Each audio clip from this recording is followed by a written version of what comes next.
আসসালামু আলাইকুম। আমি মারুফ হাসান পলাশ @freedom.1971 আমার ইউটিউব চ্যানেল থেকে আপনাদেরকে জানাই আন্তরিক শুভেচ্ছা। প্রিয় দর্শক, ধীরে ধীরে নির্বাচন এগিয়ে আসছে। এই নির্বাচন শেষ না হওয়া পর্যন্ত নানা শঙ্কা রয়ে গিয়েছে। তারপরও ধরে নিলাম নির্বাচন হলো। এতে ফলাফল কি দাঁড়াতে পারে? প্রিয় দর্শক, আমরা মোটামুটি ধরে নিয়েছি নির্বাচন হলে বিএনপি সরকার গঠন করবে, কিন্তু আমার বিশ্লেষণে তা মনে হয় না। আসুন সেই বিশ্লেষণটি করি। একটি দলকে ক্ষমতার কেন্দ্রবিন্দুতে যেতে হলে মোটামুটি তিনটি বিষয়ে লক্ষ্য রাখতে হবে: এক, সাংগঠনিক শক্তি; দুই, জনসমর্থন; এবং তিন, প্রশাসনিক সমন্বয়। প্রিয় দর্শক, আলোচিত এই তিনটি গুণই জামাত ইসলামীর মাঝে পরিপূর্ণ, যা অন্য কোনো দলের মাঝে পরিপূর্ণতা দেখা যায় না। বর্তমান নির্বাচনে যেহেতু আওয়ামী লীগ নেই, ফলে এখানে মূল প্রতিদ্বন্দ্বিতা হবে বিএনপি ও জামাত ইসলামীর মধ্যে। বিএনপি কয়েকবার রাষ্ট্র পরিচালনাকারী দল, আর জামায়াত ইসলামী অল্প কয়েকটি আসন পাওয়া চতুর্থ স্থান দখলকারী দল।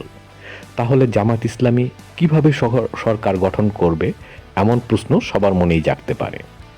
প্রিয় দর্শক, জামাত ইসলামী দেশ স্বাধীনের পর থেকে নানা চড়াই উতরাই পেরিয়ে এসেছে এইখানে।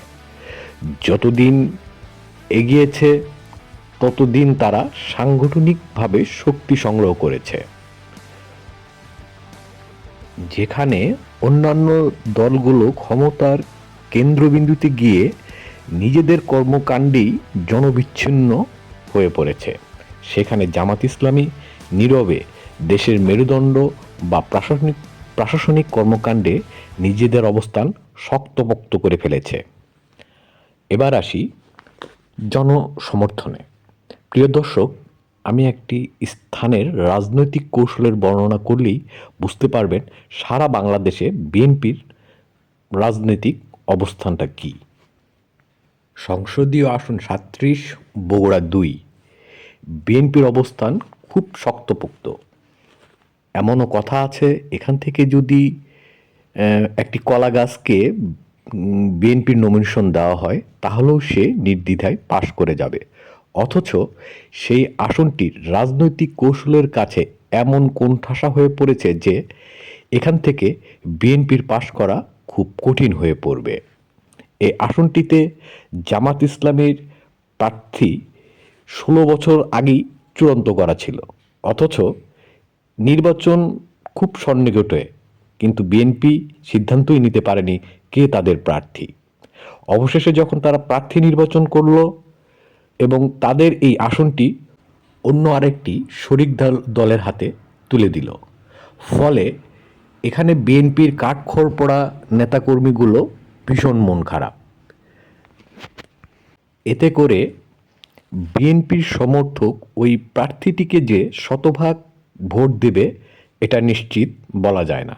ফলে জামাত ইসলামী খুব সহজেই এখান থেকে তারা তাদের জয়টিকে তুলে নিতে পারবে।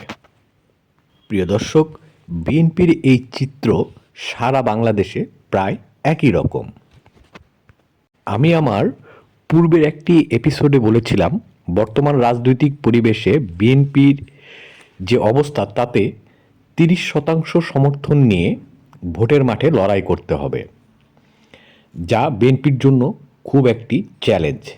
অন্যদিকে জামাত ইসলামী সবচেয়ে ভালো অবস্থানে রয়েছে। তো দর্শক, এখন অপেক্ষা করতে হবে নির্বাচনের জন্য। আজ এই পর্যন্তই। সবাই ভালো থাকবেন, সুস্থ থাকবেন, নিরাপদে থাকবেন। ধন্যবাদ সবাইকে।